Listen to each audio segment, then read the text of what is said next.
Welcome to all of you. આજના સેશન્સમાં આજે આપણે હાઈ વોલ્ટેજ એન્જિનિયરિંગ વિશે માહિતી મેળવશું. મારું નામ છે Chirag Solanki, assistant professor home education campus Junagadh. તો આ હાઈ વોલ્ટેજ એન્જિનિયરિંગની માહિતી લેતા પહેલા આપણે આજે આપણું ઇન્ટ્રેક્શન્સ છે સક્સેસફુલી થઈ રહ્યું છે એના ભાગરૂપે સૌથી પહેલા આપણે સંપૂર્ણ ઇલેક્ટ્રિકલ લેબના દરેક ઇક્વિપમેન્ટનો એક ઓવરવ્યૂ છે એ જોશું. તો અહીં તમે જોઈ શકો છો આપણા આગળ અલગ અલગ રિલે ઇક્વિપમેન્ટ્સ છે, જેમાંથી આની વાત કરીએ તો આ છે સ્ટડી આઈડીએમટી ઓવરકરંટ રિલે. આ તમે જોઈ શકો છો સ્ટડી ઓફ ડાયરેક્શનલ ઓવરકરંટ રિલે તથા alternator and transformer protection study unit.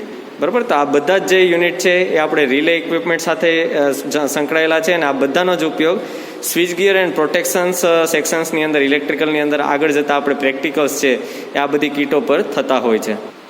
આ ઉપરાંત વાત કરવામાં આવે મિત્રો તો અહીંયા આપણે જે સ્ટડી છે કે જે જનરેટર અને મોટર રિલેટેડ એક્સપેરિમેન્ટ છે તો એ પણ આપણે અહીંયા તમે જોઈ શકો છો. લેફ્ટ સાઈડ તમારે મોટર છે, રાઈટ સાઈડ જનરેટર છે અને આ રીતે એના રિલેટેડ પણ પ્રેક્ટિકલ્સ છે એ આપણે 3 ફેઝ લોડ બેંકની મદદથી અહીંયા કરી શકતા હોઈએ છીએ. આ જે છે એ એક ઉદાહરણ છે 3 ફેઝ રેઝિસ્ટિવ લોડ બેંકનું, કે જેની અંદર અલગ અલગ લોડને તમે વેરી કરી શકો છો અને એ પ્રમાણે તમે લોડને સેટ કરો છો. આ એક ડીસી મોટર છે કે જે મોટરનો ઉપયોગ કરી અને ફોલ્ડેબલ મોટર છે, જેથી કરીને આપણે એના દરેક પાર્ટ્સને ઓપન કરી અને સમજી શકીએ છીએ કે કેને રોટર કહેશું અને કેને આપણે સ્ટેટર કહેશું, કેવી રીતે એની અંદર ઇન્ટરનલ મિકેનિઝમ છે એ આવેલી હોય છે. આ ઉપરાંત વાત કરીએ 3 ફેઝ કનેક્શન્સની તો અહીં આવે છે 3 ફેઝ વેરિએક કે જે ખૂબ જ ઇમ્પોર્ટન્ટ છે અલગ અલગ એક્સપેરિમેન્ટમાં, અને આ બધા એક્સપેરિમેન્ટ છે આ 3 ફેઝ વેરિએકની મદદથી ખૂબ સરળતાથી આપણે આગળ જતાં પરફોર્મ કરશું. આ જે છે એ DC shunt motor and DC compound generator માટેની કીટ છે કે જેમાં આપણે શન્ટ મોટર અને કમ્પાઉન્ડ જનરેટરને જોઈન્ટ કરી અને એના રિલેટેડ અલગ અલગ પ્રેક્ટિકલ્સ છે એને પરફોર્મ કરતા હોઈએ છીએ. આવી જ રીતે અલગ અલગ કીટની વાત કરવામાં આવે તો અહીંયા છે DC shunt motor, 3 phase alternator તથા આ ઉપરાંત બીજી ઘણી બધી અલગ અલગ પેનલ્સ છે એ આપણા અહીંયા ઉપલબ્ધ છે, જેમાં એક વાત કરીએ તો parallel operation of single phase transformer. બરાબર, આ ઉપરાંત વાત કરવામાં આવે તો અહીંયા પીએલસીના રિલેટેડ પણ પ્રેક્ટિકલ થઈ શકે છે જે ઓટોમેશન સેક્ટર સાથે જોડાયેલા છે, કે જે હાલ ખાસ એવું કહી શકાય કે ટ્રેન્ડિંગ ટોપિક્સ છે, ટ્રેન્ડિંગ જોબ રહેલા છે એની સાથે સંકળાયેલા. અને આ બધા જોબને સમજવા માટે બેઝિક લેવલથી ઓટોમેશન સેક્ટર માટે પીએલસીની પણ આપણે અહીંયા એપ્લિકેશન્સ છે એ અલગ અલગ રીતે આપણે અહીંયા વિદ્યાર્થીઓ દ્વારા પરફોર્મ કરાવતા હોઈએ છીએ. હવે વાત કરવામાં આવે તો હાઈ વોલ્ટેજ એન્જિનિયરિંગનો આ ઇલેક્ટ્રિકલ મશીન લેબમાં અલગથી એક સેક્શન આપેલો છે જે તમે આ જાળીની પહેલે પાર જોઈ શકો છો.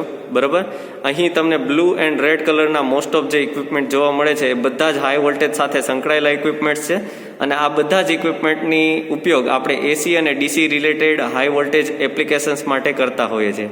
ફરી પાછો એક વખત જો લેબનો વ્યૂ જોવામાં આવે તો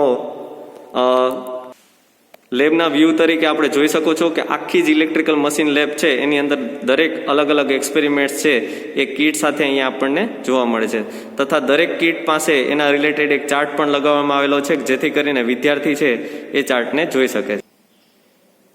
તો આ જે છે આપણી હાઈ વોલ્ટેજ એન્જિનિયરિંગનો સેક્શન્સ છે કે જેની અંદર એમ કહેવાય કે ગુજરાતમાં ફક્ત 3 જગ્યાએ આ પ્રકારની હાઈ વોલ્ટેજ એન્જિનિયરિંગ લેબોરેટરી છે ડેવલપ થયેલી છે. એમાંનું જુનાગઢની અંદર વાત કરીએ તો ફક્ત આ એક જ જગ્યાએ છે આ લેબોરેટરી આવેલી છે. કરવામાં આવે તો આપણા આગળ અલગ અલગ હાઈ વોલ્ટેજના ઇક્વિપમેન્ટ્સ છે, પણ આ બધા ઇક્વિપમેન્ટ્સને કંટ્રોલ કરવા માટે મેઇનલી 2 કંટ્રોલ પેનલ્સ છે આપણા જોડે અવેલેબલ છે.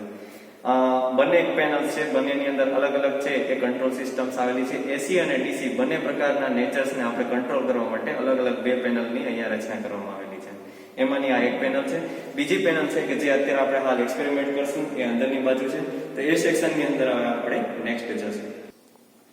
તો આપણે જે લેક્ચરની અંદર વાત કરી હતી એ લેક્ચરની અંદર કહેવા માંગે છે કે કઈ રીતે ચાર્જ છે એ બીજા બોડી સાથે ટચ થઈ અને ડિસ્ચાર્જ થઈ જાય. તો એનું સિમ્પલ ઉદાહરણ છે એક વાદળું, ચોમાસામાં રહેલું એક વાદળું છે.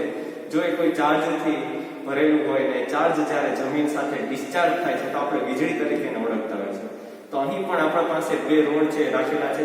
જે આ બાજુનો રોડ છે એ આપણે ગ્રાઉન્ડ કરેલો છે, એટલે કે નેગેટિવલી ચાર્જ એને તમે કહી શકો, અને આ બાજુનો ચાર્જ છે રોડ એને આપણે ચાર્જ કરશું ડીસી હાઈ વોલ્ટેજ થી. બરોબર, તો આ ડીસી હાઈ વોલ્ટેજ ચાર્જ થશે અને આ હાઈ વોલ્ટેજ છે ડિસ્ચાર્જ ક્યાં થશે તો કે જ્યારે એક લેવલ આવશે તો લેવલ પછી એ ડિસ્ચાર્જ થતા તમને જોવા મળશે. જ્યારે ત્યારે તમને અહીંયા સ્પાર્ક છે એ થતો જોવા મળશે.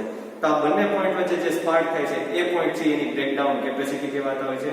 અને આ એક નાનકડું મોડેલ કહી શકાય ચોમાસાની અંદર થતું વાદળામાંથી વીજળી પડવાનું એક નાનકડું મોડેલ. બરાબર, આ બધી વસ્તુ છે એને આપણે ઇલેક્ટ્રિકલના માધ્યમથી કઈ રીતે સમજી શકીએ, કઈ રીતે સમજવું જોઈએ, એનો આજે આપણે એક એક્સપેરિમેન્ટ છે અહીંયા કરશું.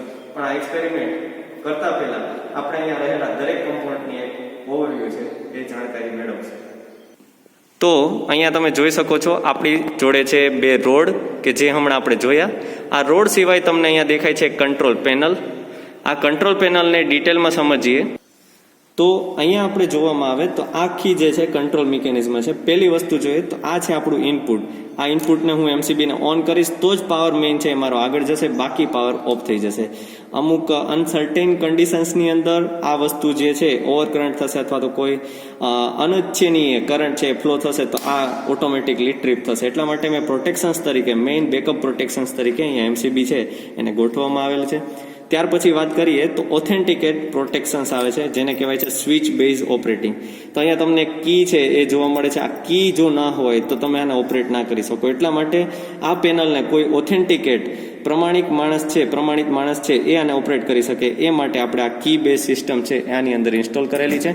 અને આ સ્વિચને જ્યારે તમે રાઈટ સાઈડ છે એ ઘુમાવશો ત્યારે જઈને જ આ પેનલ છે ઓન મોડમાં આવશે. ભલે આની અંદર પાવર હોય પણ સ્વિચ નહીં હોય તો તમે પાવરને આગળ નહીં જવા દો.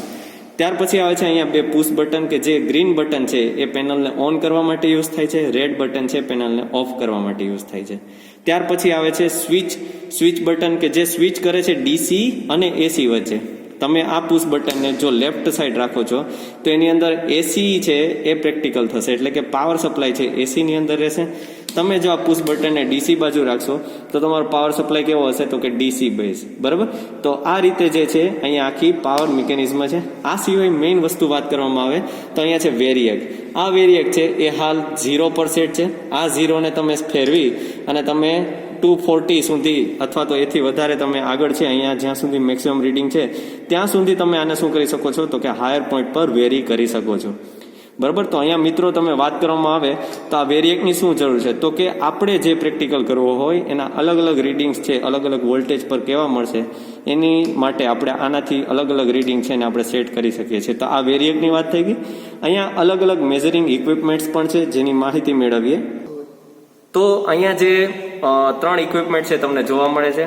3 ઇક્વિપમેન્ટમાં એક વોલ્ટેજ છે અને એક કરંટ છે. વોલ્ટેજની અંદર 2 ઇક્વિપમેન્ટ આવે છે જેમાં પહેલું એસી આઉટપુટ વોલ્ટેજ મીટર, જ્યાં તમને રીડિંગ દેખાઈ રહ્યું છે કે 0 થી લઈ અને 50 કેવી સુધીનું રીડિંગ છે એ આ એસી આઉટપુટની અંદર તમને મેજર થતું જોવા મળશે જ્યારે તમે એસી પ્રેક્ટિકલ કરતા હશો ત્યારે. આ છે ડીસી આઉટપુટ મીટર. ત્યાં તમને ડીસી આઉટપુટ વોલ્ટેજ જોવા મળશે કે જે તમે અહીંથી સેટ કરીને આગળ મોકલો છો. જો આપણા પ્રેક્ટિકલની અંદર આપણે ડીસી રાખશું સિલેક્શન્સ તો તમને અહીં આઉટપુટ છે એ જોવા મળશે અને આનું રીડિંગ છે 0 થી 70 કેવી સુધીમાં તમને થતું જોવા મળી શકે છે. ત્યાર પછી આવે છે આ લીકેજ કરંટ. કરંટનો એકમ આપણને ખબર છે એમ્પિયરમાં, ને લીકેજ કરંટ ખૂબ જ નાની ક્વોન્ટિટીમાં હોય છે એટલા માટે અહીંયા મિલી એમ્પિયરની અંદર રાશિ છે એ બતાવવામાં આવેલી છે જેનું રીડિંગ છે 0 થી લઈ અને 30 મિલી એમ્પ સુધી. બરોબર, અને આ જે છે એ ક્યારે જોવા મળશે તો કે જ્યારે સ્પાર્ક છે, જ્યારે વીજળી છે એક રોડ પરથી બીજા રોડ ઉપર પસાર થતી આપણને જોવા મળશે એ જ સમયે અહીંયા પણ આપણને એક ફ્લક્ચ્યુએશન્સ છે થતું જોવા મળશે. બરોબર, જેવું આ ડિસ્ચાર્જ થઈ જશે એવું આપણને અહીંથી 0 રીડિંગ ફરી પાછું જોવા મળશે. આ સિવાય વાત કરવામાં આવે તો અહીંયા અલગ અલગ કલરની તમને લાઇટો જોવા મળે છે જે અલગ અલગ પર્પઝ માટે રાખેલી છે. જેમ કે પહેલી લાઇટ વાત કરીએ તો સપ્લાય ઓન માટે છે, બીજી લાઇટ છે એ એલટી ઓન માટે છે, ત્રીજી વાત કરીએ તો વેરિયેબલ સપ્લાય ચાલુ છે કે બંધ. આવી રીતે દરેક જ ઇન્ડિકેશન્સ છે એ આપણને જોવા મળશે. ત્યાર પછી વાત કરીએ તો આવી રીતે અહીંયા એક હાઈ વોલ્ટેજ ટ્રાન્સફોર્મર રાખેલું છે. આ ટ્રાન્સફોર્મરનું કામ ફક્ત એટલું જ છે કે સિંગલ ફેઝ સપ્લાય જે કંઈ પણ આવેલો છે એ સપ્લાયને સ્ટેપ અપ કરી અને સ્ટેપ અપ કરેલો સપ્લાય છે એ બુશિંગ મારફતે આગળ મોકલી આપશે. અહીં ટ્રાન્સફોર્મરમાં તમે જોઈ શકો છો કે એક ન્યુટ્રલ, એક અર્થિંગ અને એક ફેઝ એવી રીતે 3 કનેક્શન્સ છે એ આપેલા છે. આ ઉપરાંત વાત કરવામાં આવે કે આપણે અહીં જે પ્રેક્ટિકલ કરીએ છીએ ડીસી બેઝ ઓપરેટ કરવો હોય, કારણ કે આપણે એક રોડ પર ફક્ત એક પ્રકારનો ચાર્જ છે એ એકઠો કરવો છે, તો આના માટે આપણે શું કરશું ડીસી ક્વોન્ટિટીની જરૂર પડશે.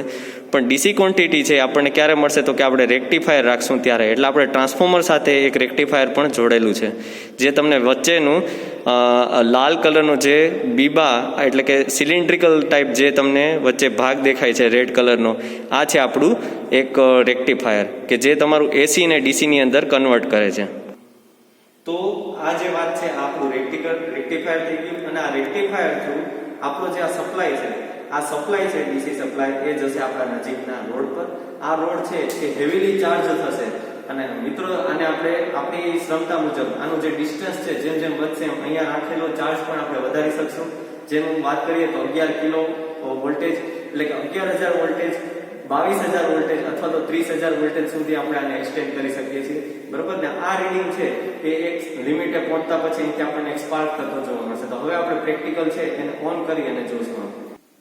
તો હવે આપણે આ પ્રેક્ટિકલને સ્ટાર્ટ કરીશું. સૌ પ્રથમ આપણે મેઇન સપ્લાયને ઓન કરશું. તો તમે જોઈ શકો છો મેઇન સપ્લાય ઓન કર્યો તો એની લાઇટ છે બ્લિંક થઈ ગઈ, જેથી કરીને આપણને ખબર પડી કે બધા સપ્લાય મેઇન ઓકે છે. ત્યાર પછી ઓથેન્ટિકેટ સપ્લાયની વાત આવશે તો એને આપણે ઓન કર્યું. તો હવે તમે જોઈ શકો છો કે વેરિયેબલ ટ્રાન્સફોર્મર છે ત્યાં સુધી સપ્લાય ઓકે છે. બરાબર, એલટી છે એ પણ ઓકે છે, ટ્રાન્સફોર્મરની એચટી પણ ઓકે છે. હવે આપણે શું કરશું તો કે આ સપ્લાયને ઓન કરવા માટે પ્રોસેસ કરશું ગ્રીન બટનથી. તમે જોઈ શકો છો કે ટ્રાન્સફોર્મરનું જે એચટી ઓફ હતી એ સિગ્નલ તમને અહીંયા બતાવતું હતું, પણ હવે હાઈ સાઈડ છે જે ટ્રાન્સફોર્મરની એ આપણી ઓકે છે, એટલે અહીંયા તમને સિગ્નલ બતાવે છે. હવેનું સ્ટેપ છે એ આપણે સિલેક્શન્સ કરવાનું છે કે એસી રાખવું ડીસી રાખવું.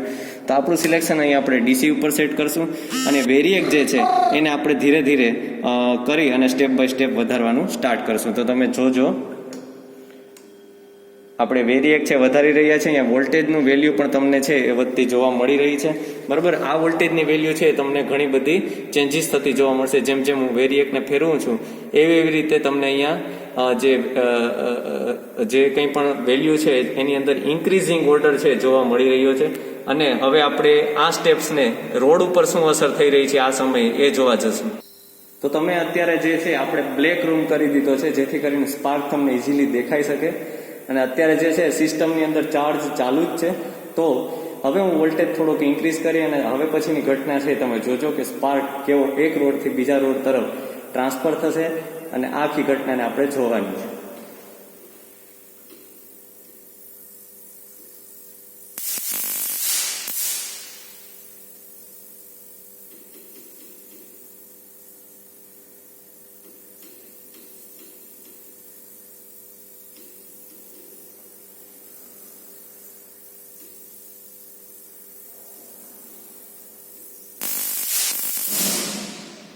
તો અહીંયા તમે આખું જોયું કે કેવી રીતે ટ્રીપ થઈ ગયું છે હાલ, કારણ કે અમુક વોલ્ટેજ કરતાં આગળ વધશું તો પછી ઓટોમેટિકલી આપણે ટ્રીપ કમાન્ડ છે એ મળી જશે. પણ આખી જે આ તમે ઘટના જોઈ કે જેમાં એક બાજુથી બીજી બાજુ 2 થી 3 વખત જે સ્પાર્ક છે એ ડિસ્ચાર્જ થતો તમને જોવા મળ્યો.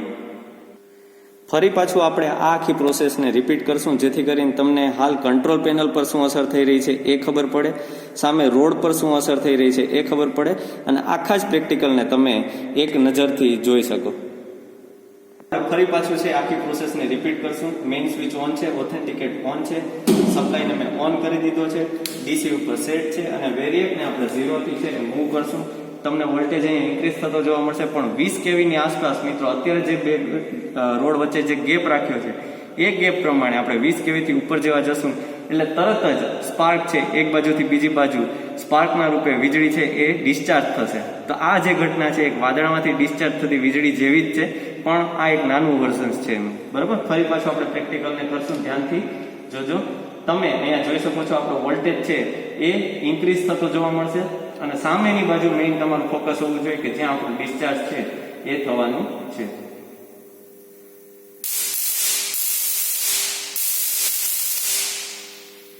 તો તમે જોઈ શકો છો કે કેવી રીતે ઘણી બધી વખત, એક નહીં ઘણી બધી વખત છે ચાર્જ એક બાજુથી બીજી બાજુ રોડ પર ડિસ્ચાર્જ થયો છે. અને જેવી રીતે હું અત્યારે કાંઈ નથી કરતો તો પણ થોડી વારે છે એની રીતે ડિસ્ચાર્જ થાય છે. આનું રીઝન્સ એકમાત્ર છે કે એક રોડ પર ઘણો બધો ચાર્જ છે ભેગો થાય છે, અને આ ભેગો થયેલો ચાર્જ બીજી બાજુ એ સમયે જતો રહે છે.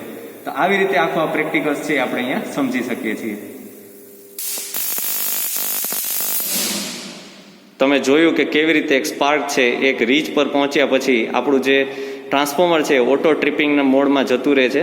અને આવી રીતે આખો આપણે આ પ્રેક્ટિકલ્સ છે એ સમજી શકીએ છીએ અને આ સાથે આપણો આ પ્રેક્ટિકલ છે એ કમ્પ્લીટ થાય છે.